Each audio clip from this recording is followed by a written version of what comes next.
نحمده ونصلي على رسوله الكريم أما بعد فأعوذ بالله من الشيطان الرجيم بسم الله الرحمن الرحيم 8 أزواج من الضأن 2 ومن المعز 2 صدق الله العظيم۔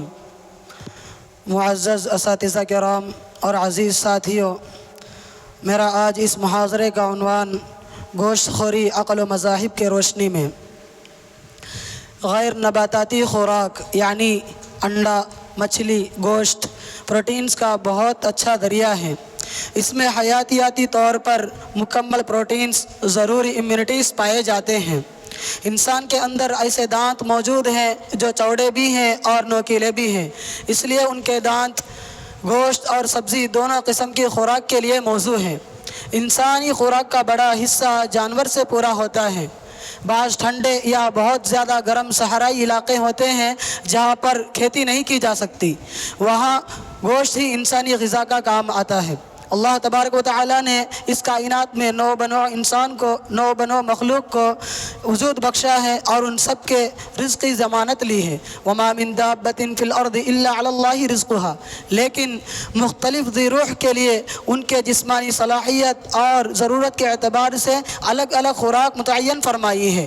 بیل، بھینس، بکری، گائے یہ سب گھاس اور درخت کے پتوں کو اپنا خوراک بنا لیتے ہیں، تو شیر، بھیڑیاں اور دیگر درندے اپنے سے کمزور جانوروں کا اپنا خوراک بنا لیتے ہیں۔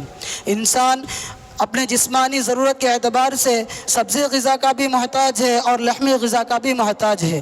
انسانی جسم میں جو قوتیں، صلاحیتیں اور جو اجزاء مطلوب ہوتے ہیں ان میں سے بعض سبزی، ترکاری اور پھل کھانے سے حاصل ہوتی ہیں تو بعض گوشت کے کھانے سے حاصل ہوتی ہے، لہٰذا دونوں طرح کے خوراک کا ہونا ضروری ہے۔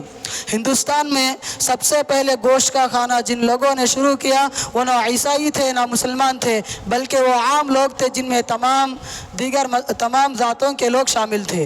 اعتراض کرتے ہیں کہ گوشت کا کھانا ادھرم ہے، قدیم آریہ لوگ کھایا نہیں کرتے تھے، حالانکہ گوشت خوری کا دستور انتہائی قدیم ہے۔ دنیا کی تمام مذاہب میں گوشت خوری کی اجازت دی گئی ہے، بلکہ ہندوستان میں جین مت کے علاوہ دیگر تمام مذاہب میں گوشت خوری کا جواز موجود ہے۔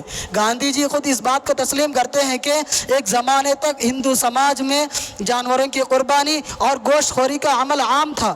ڈاکٹر تارا چند کے بقول ویدک کے قربانیوں میں جانوروں کے چڑھاوے بھی ہوا کرتے تھے۔ خود ویدوں میں موجود ہیں کہ گائے کے کھانے، پکانے اور قربانی کا تذکرہ بھی موجود ہے۔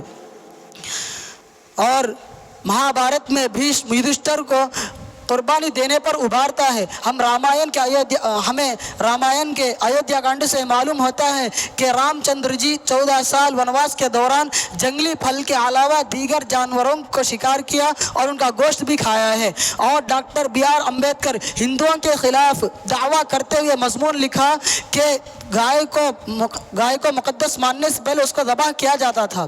اور دلچسپ بات یہ ہے کہ بھارتیہ جنتا پارٹی کے جنمکار وشو ہندو پریشد کے پیر و مرشد دامودر سورکر ہمہ قسم کے مانساہاری تھے، اور ہندوستان کے عظیم سیاستدان پنڈت جواہر لال نہرو بھی گوشت خور تھے۔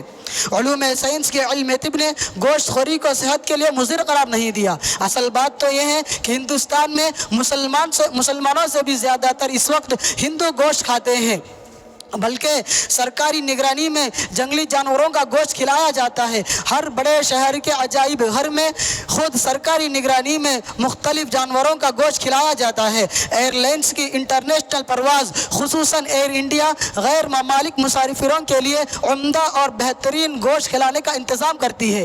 امریکہ میں گائے کے گوشت سے بھی مرغی اور بکری کے گوشت مرغی اور بکری کے گوشت کے مقابلے میں کئی زیادہ گنا داموں میں فروخت ہوتا ہے۔ پنجاب، ہریانہ اور اتر پردیش جہاں گائے کشی ممنوع ہے، ان علاقوں میں ہر سال لاکھوں تعداد میں بہترین گایوں کو لایا جاتا اور چند مہینوں میں ان کے دودھ بڑھنے کے انجیکشن کے ذریعے زیادہ سے زیادہ دودھ نکال لیا جاتا۔ پھر جب وہ گائے سوکھ جاتی ہے تو ان کو قصابوں کے پاس بھیج دیا جاتا ہے۔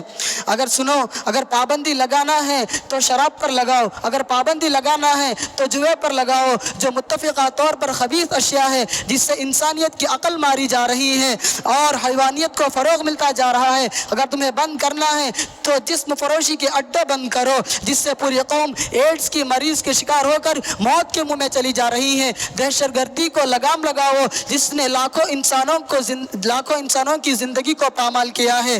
غریب اور مفلس کے بیمار کا علاج کراؤ کہ اس نے بہت سارے معصوموں کو خودکشی پر آمادہ کیا ہے۔ لہٰذا آج ہمارے اس گفتگو کا خلاصہ یہ ہے کہ گوشت خوری نہ مذہب کے مخالف ہے، نہ انسانیت کے مخالف ہے، نہ علم سائنس کے مخالف ہے، نہ علم طب کے مخالف ہے۔ میں انہی چند باتوں پر اپنی تقریر کو ختم کرتا ہوں۔ وآخر دعوانا الحمدللہ رب العالمین۔